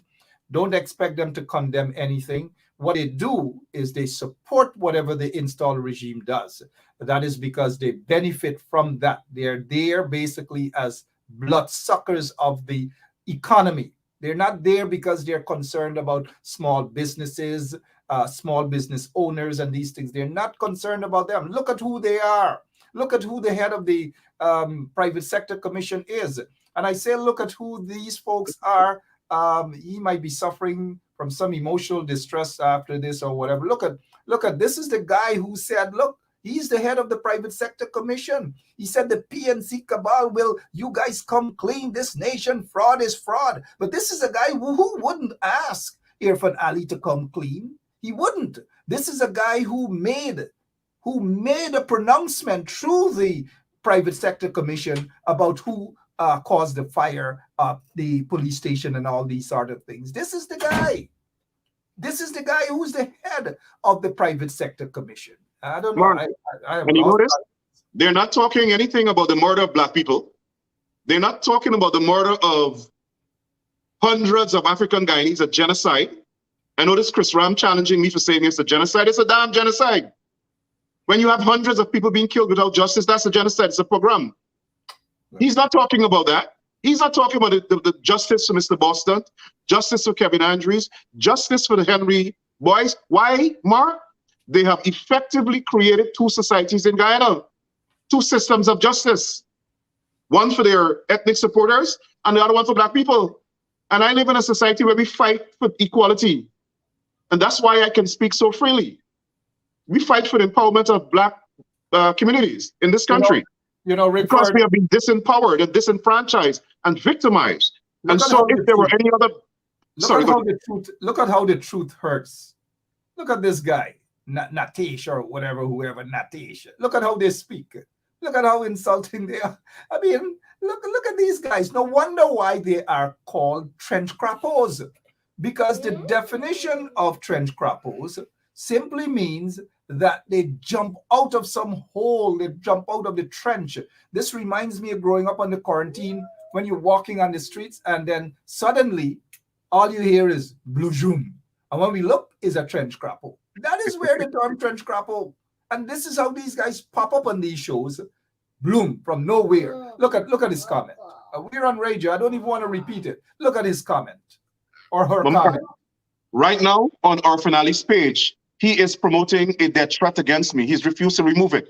I wrote the police commissioner pointing it out. The police commissioner didn't have the audacity or the decency or the professional courtesy to respond. There's somebody on Irfan Ali's page since last year saying that my head should be cut off and brought to him on a platter on Irfan Ali's page. And Irfan Ali is promoting that death threat because he's refusing to remove it. Right now, on the Guyana Police Force Facebook page, there's somebody saying I should be brought to Guyana dead or alive. There's somebody else saying bring him to Guyana, let me come you wing him. To the extent where an FBI agent told me that they're shocked that the Guyana Police Force is trafficking in terroristic threats. But they don't care because it's against a person of African descent. You think anybody in Guyana could make such a terroristic threat against an Indian supporter of the PPP? They'll be arrested. But the PPP government is demonstrating that they have no respect for African Guyanese, nor respect for the African Guyanese community. They just don't. And the representatives. But look, the person is back, and I'm just mischievously putting them on. Look at it, they can't even spell properly and these sort of things. And you know what we oftentimes do to them? This is going to become an issue too. I will play it. This is going to, what are they going to charge? This?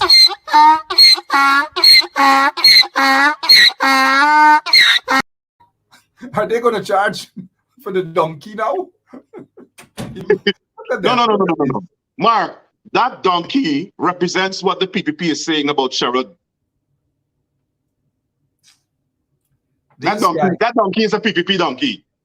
No, don't disrespect the donkey. The donkey doesn't like the jagabats and the earthworms and so forth when they come with their nonsense and they trench crappos when they come with the nonsense. That's But that's man, a bit dumb. this thing is serious. The Guyana Police Force.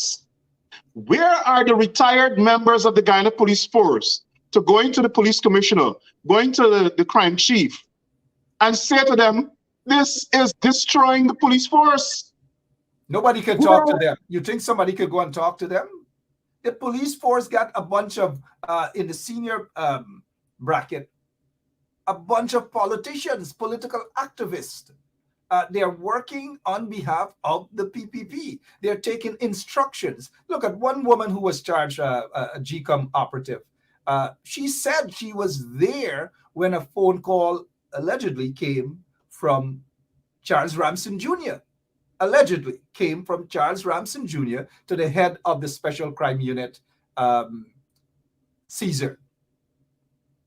So these politicians, apparently, these members of the installed regime, they're in a habit of calling senior officers and instructing them what to do and what not to do. It has got to the same thing occurred with the police bulletin. My attorney served Barajade with a lawsuit. A phone call went to the police, and a wanted bulletin was issued for me, who don't even live in the country. So, and the Guyana Police Force doesn't care about its integrity. The Guyana Police Force doesn't care that it looks like a joke. Everybody in the country laughed at them. Do they have a commissioner of police? And they have an acting commissioner of police. They have two. They have an acting commissioner of police and an assistant commissioner of police who's acting as a deputy who thinks he is the commissioner. So they have two bosses in the Guyana Police Force. Two? They have business people, so-called business people who run the Guyana Police Force. So they get commissioner of police who sit as so-called business people who can run the police force, pass their money, pay their money, get things done. It has been happening. The police force is the worst force in the region. It's worse. I mean, you know, in Mexico, where you have some lawlessness with police, Guyana police is worse than that. And they're not doing anything to protect the integrity of the force, the institution. You know, in this country, in the Bronx, I don't know if you remember that 4 years ago, Mark, every single case that resulted, that came about because of an arrest by a certain team of police officers, all of those cases had to be dismissed because the police officers were found to be corrupt. I don't understand how we could continue to prosecute cases as a result of arrests by the Guyana Police Force. When the Guyana Police Force can arrest James Bond and Calvin Heaton London because they got political instructions that some sort of transaction that they did was unlawful without any evidence. When they could arrest politicians like Christopher Jones and now Sherrod Duncan and Waldo Lawrence and Carol Joseph and GCOM officials, all black people, and issue a wanted bulletin for somebody who doesn't live in the country. They issued a wanted bulletin for somebody who hasn't lived in the country for almost 30 years. They don't care about the image. The Guyana Police Force doesn't care about its image. They don't care about their credibility. And not only that, they don't care. Their only concern is to serve their masters in the PPP. So Guyana, the people of Guyana should know, whenever the Guyana Police Force charges somebody, question it. The Guyana Police Force and its leadership have no integrity, no credibility, none whatsoever. So when they go after people, it is because of political instructions. And you would believe that the country is awash in crime. Awash in crime. Right now, they don't have enough patrols around Georgetown. They don't have enough patrols around New Amsterdam or Linden or on the East Coast or the West Coast. But they have enough police that they have sitting down listening to telephone calls from people who are calling their relatives abroad. They have enough police to go and to trace members of parliament and to tap their phones and watch their home. They have police to escort. You buy a Lamborghini and take it to Guyana and take out $1,000 or $2,000 and distribute it. You can see how many police men will be escorting you and your Lamborghini. That's how the country is running right now. That is what the police folks are focused on. And good policemen and women within the force are not allowing to do their jobs. Look at what happened in Linden with Kashif and Shanghai and big sporting event in this pandemic period, and nothing at all. Absolutely nothing. If you're now joining us, sorry, Rickford, if you're now joining us, we're talking here about the arrest of Sherrod Duncan, Member of Parliament. Sherrod Duncan was arrested hours ago. Lawyers are being prevented from seeing him at this point in time. The police, according to what we heard and what we saw, his lawyers are being stopped by police from entering the compound to go and visit him. That is the latest. Continue, Burke. Sorry about that. And Mark, to underscore the point of the police having no credibility and lacking in integrity, when Orrin Boston was killed, they issued a statement saying he was killed as a result of a confrontation with the police. And then we realized, we learned later that it's not true. And the police commissioner had to go and apologize to the family. Lie, dishonest, lacking in integrity. That's the Ghana Police Force. Then when Kevin Andrews was shot and killed by a member of the Ghana Police Force who participated in the insurrection at GCOM with a bunch of thugs.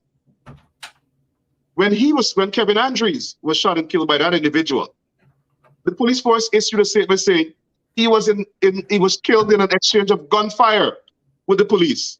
Then it turned out the man had no gun. How can the Ghana Police Force allow itself to be used by this regime in this way, where they completely erode the credibility of the Ghana Police Force? They're all part and parcel of that. They feel as though they have a political party to protect than to protect and serve the people of the nation. Some of those policemen are part and parcel of drug lords and their enterprise and corrupt businessmen and so forth. Some of those policemen, they know who they are. And it's unfortunate that is what's happening in Guyana at this time. Are you surprised, though, that months after the murder of Mr. The young man from Essequibo, sorry, the businessman. Orrin Boston, sorry about that. Months after, it is not like they don't know who the killers are. They know. No charges? None. And Mark, a police officer wrote us and sent us the information about who the killer is. A police officer. So they're members of the police force who don't condone what the leadership is doing. And Mark, as I said, this is happening because the representatives of the international community and the people of Guyana are not speaking out. The people of Guyana must speak out. Stop being intimidated. And that's why they're arresting Sherrod, and that's why they arrested the Henry family and fabricated charges against them. And we know, again, they have no credibility, so those charges cannot be believed. But it's because people are not speaking out and standing up for their rights. The only way we will have change in Guyana is when people stand up and fight for their rights and speak out against these types of atrocities. Here's my question, and even while I was in Guyana, and I have somewhat ran out of patience as well, to some extent, because people were just not coming out. Why do you suppose people are so reluctant or are afraid to come out and say enough is enough? Why? Well, Mark, they don't have protection. People don't have protection. What people need in Guyana is an umbrella protection. The Constitution is supposed to protect you. The judiciary is supposed to protect the rights of the people, but they're not.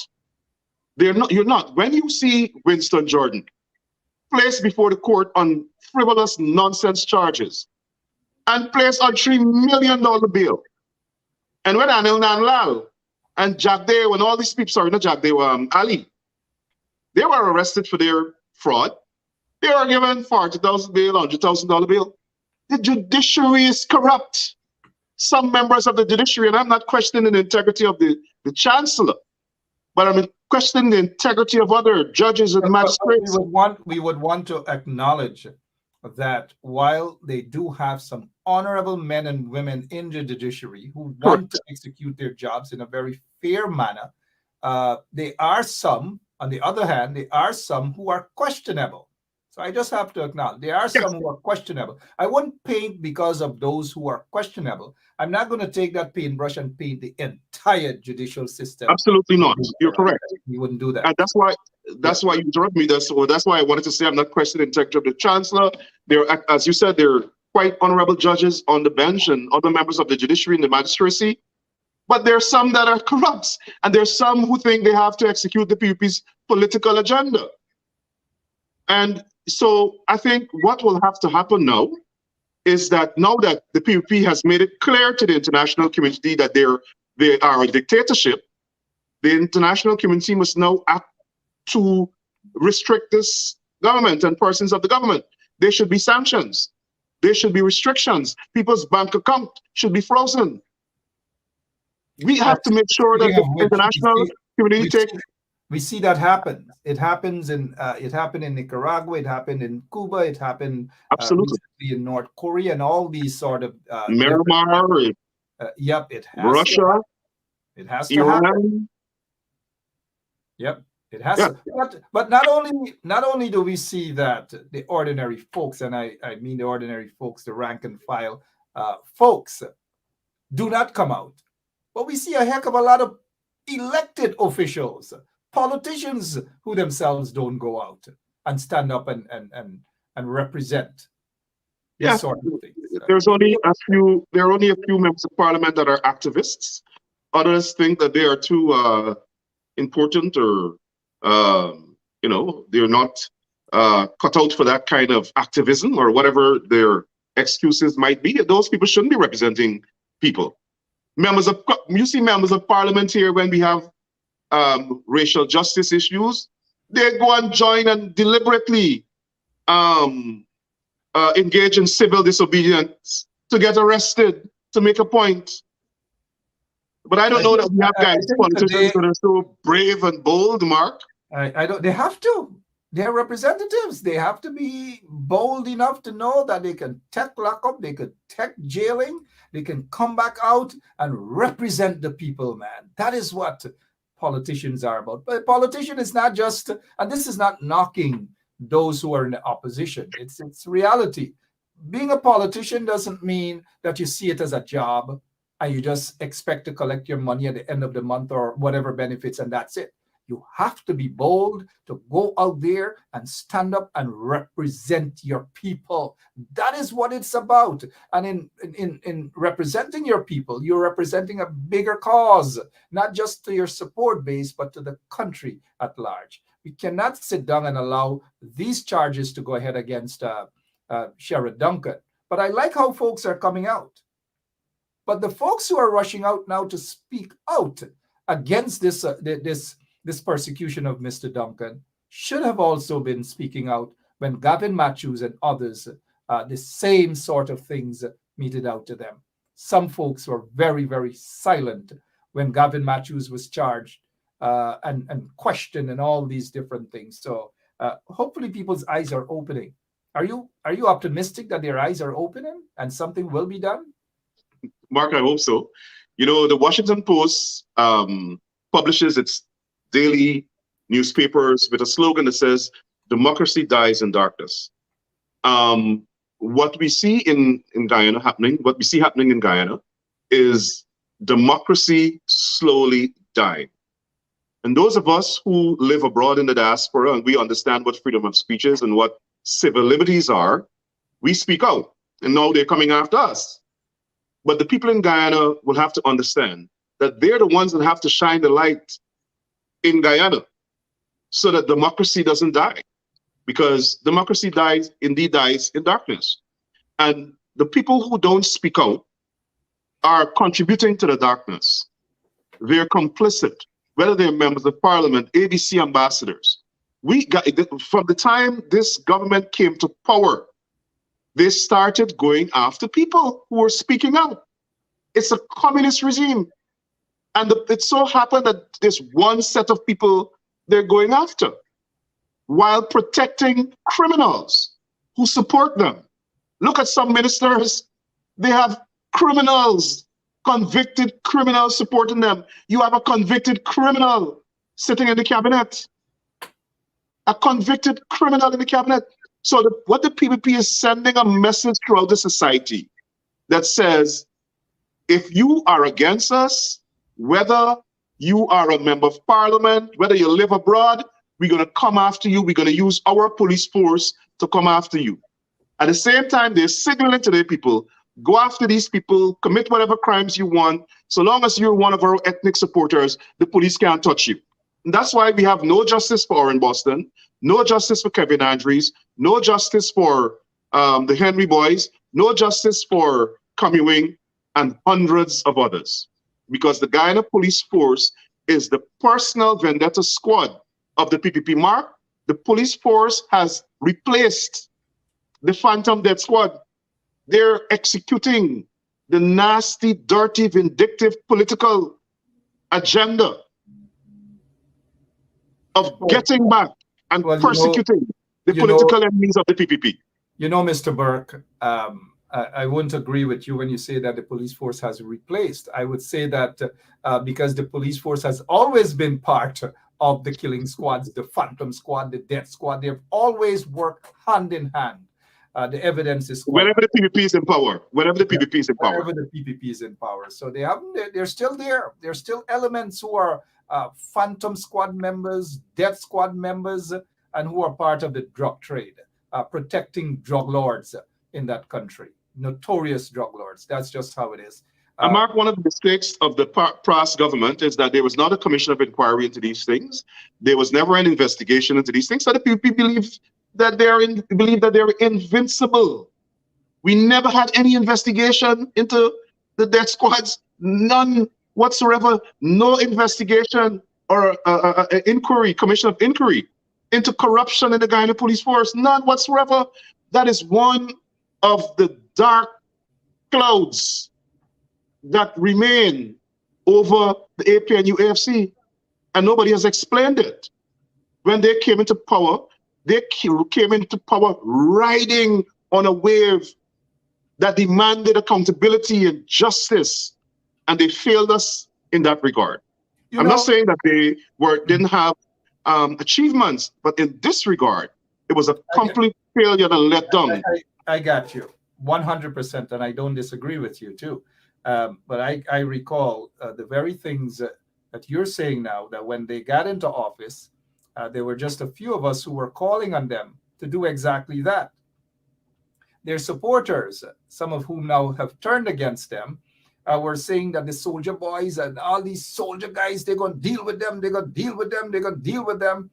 And then when some of us saw that they weren't being dealt with, and nobody's saying to go after individuals and persecute them, but to have an investigation in terms of, or investigations in terms of the hundreds of killings. There were individual, one guy, Sean Hines, came and bragged. He actually spoke out. He said he was part of a killing squad. He was part of a death squad, and all of these different things.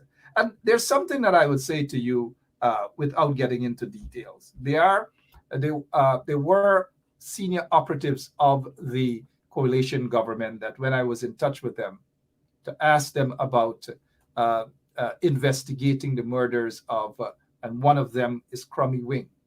You know, it was sad to hear one senior operative said that it is kind of like a dead end because they know who the killers are.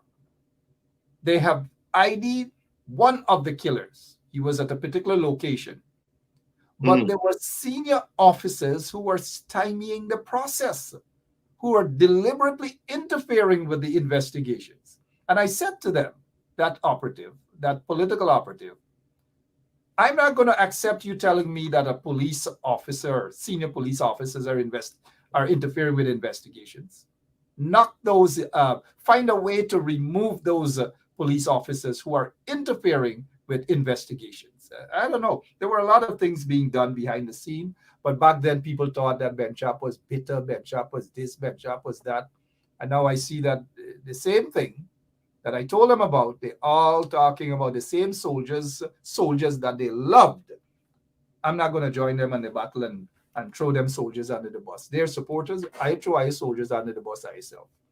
I'm serious. Mark, I have to go soon, but let me say this before I go. What has happened to Sherrod Duncan It's the same thing that has happened to Christopher Jones, Walter Lawrence, Calvin Heath London, Trevor Benn, the GCOM officials, the Chief Elections Officer, Roxanne Myers. Mark, the fact that they were able to violate a court order and break into Christopher Jones's home, the fact that they were able to mistreat a female GCOM official, denying her access to sanitation, violating all her human rights and her constitutional rights. The fact that they were able to issue a wanted bulletin for me, someone who doesn't live in the country, hasn't lived there for decades. The fact that they're able to kill, their agents are able to kill people, and there are no investigations. There are no forms of justice whatsoever. The fact that their people are not being arrested when they commit crimes. The fact that the DPP has dropped charges against members of the PPP. The fact that the Guyana Police Force is taking political instructions on who should be arrested from Office of the President and from Freedom House tell me that the PPP is a full-fledged dictatorship. And the international community must now start to monitor Guyana because we are an oil-producing country. The PPP has access to billions of US dollars of the people's money that they can use to do anything. Put a contract on somebody's head, kill somebody, do whatever, attack members of Congress. And it is time the international community begin to condemn what is happening in Guyana. Because, Mark, what the PPP is doing in Guyana is building, or they're cultivating, an entire young generation of people that will hate them. All of these young people that are growing up now, seeing these atrocities, seeing Black people being murdered, seeing them shutting down, attempting to shut down a member of parliament for speaking out, seeing only one set of the population, one section of the population, one set of people being attacked every day, seeing Bar Jagdeo and Anil Nanlal and these people going on TV or social media with unsavory characters to create a platform to attack their political opponents, and so as to inspire their sycophants to then carry out terroristic threats. The international community must now condemn what is happening in Guyana. And again, I call on the Commonwealth Secretary General to condemn the rest of this Member of Parliament and other atrocities. And I call on the US Ambassador Sarah Lynch to stop the complicity with PPP, racism and corruption and violation of people's human rights, and condemn what is happening in Guyana. And Mark, we will follow up with our representatives here, follow up with US government officials on this very issue. It cannot go unanswered. It must be condemned. The people of Guyana must not allow it to happen.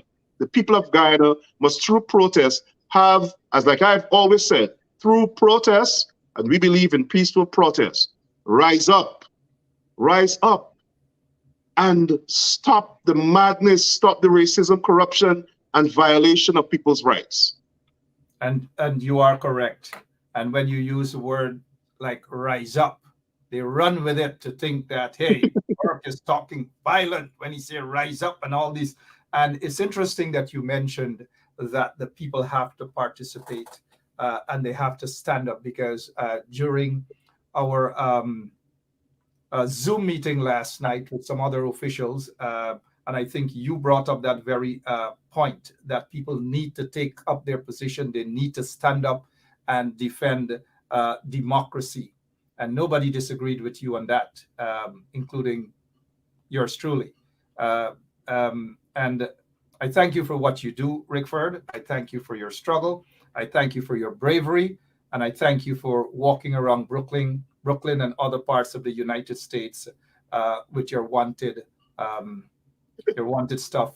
It's a badge of honor, because we know it's a persecution.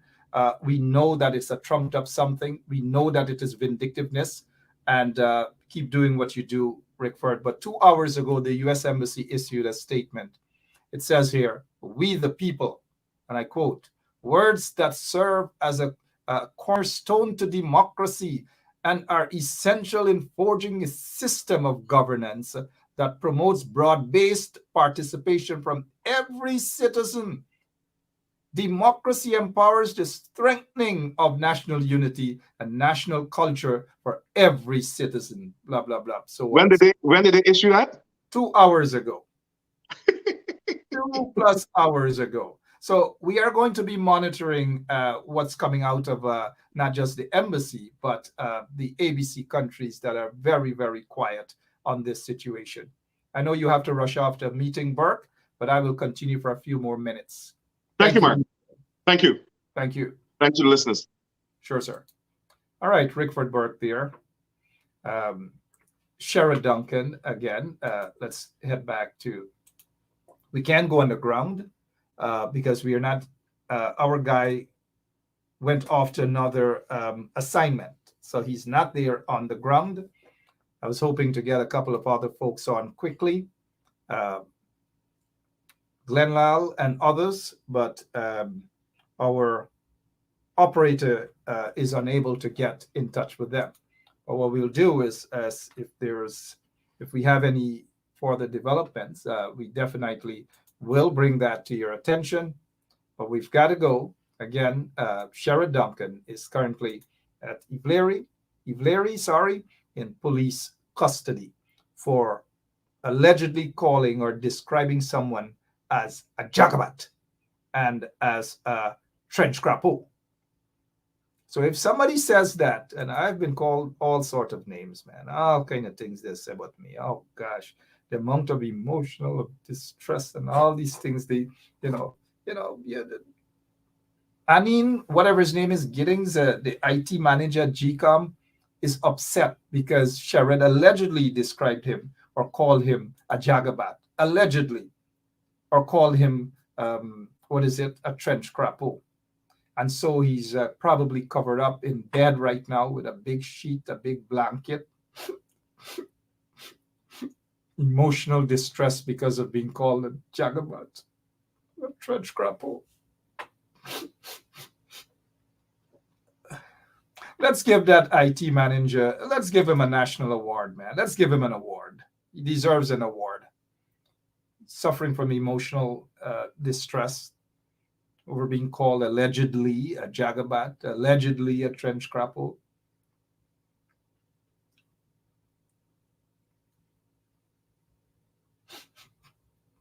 Let's give him a national award. Let's give him an award. He deserves this.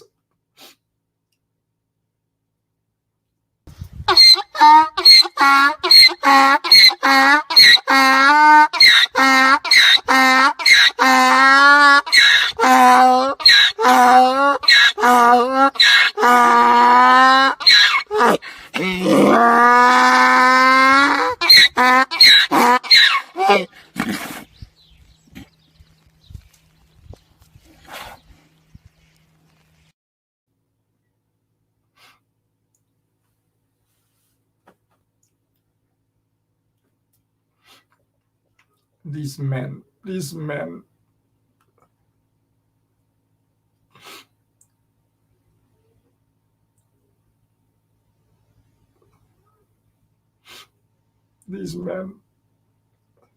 some of these jagabats, these trench crapos, they call us all sorts of things. Basement dwellers, hungry belly, all sorts of things. You think it's easy? You think it easy? What them trench crapos do to me? You think it easy? But when they get back a dose of their own medicine, they don't like it. They don't like jagabas. They don't like trench crapos. They don't like lagu bagu. All kind of thing they don't like.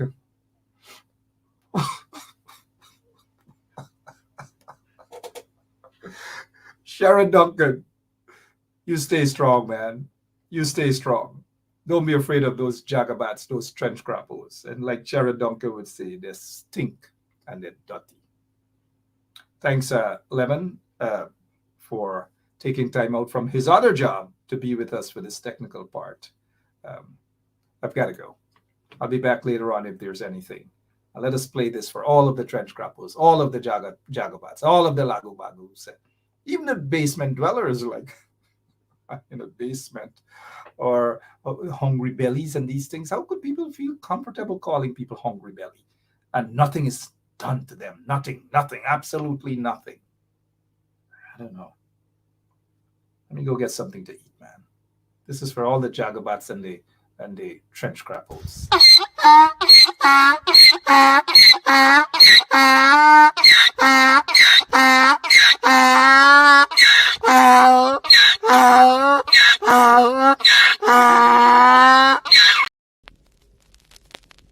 This ain't a long time, this ain't a long time, this not a before time. This ain't a long time, this ain't a long time, this not a before time. This ain't a long time, this ain't a long time, this not a before time. Long time got them lang loji, now you got them bongolo. Long time got them lang loji, now you got them bongolo. This ain't a long time, this ain't a long time, this not a before time. This ain't a long time, this ain't a long time, this not a before time. Long time got them dirty down, now you got them concrete road. Long time got them dirty down, now you got them concrete road. Long time got them dirty down, now you got them concrete road. Long time got them dirty down, now you got them concrete road. This ain't a long time, this ain't a long time, this not a before time. This ain't a long time, this ain't a long time, this not a before time. Long time got them jug lamp, now you got them electric light. Long time got them jug lamp, now you got them electric light. This ain't a long time, this ain't a long time, this not a before time. This ain't a long time, this ain't a long time, this not a before time.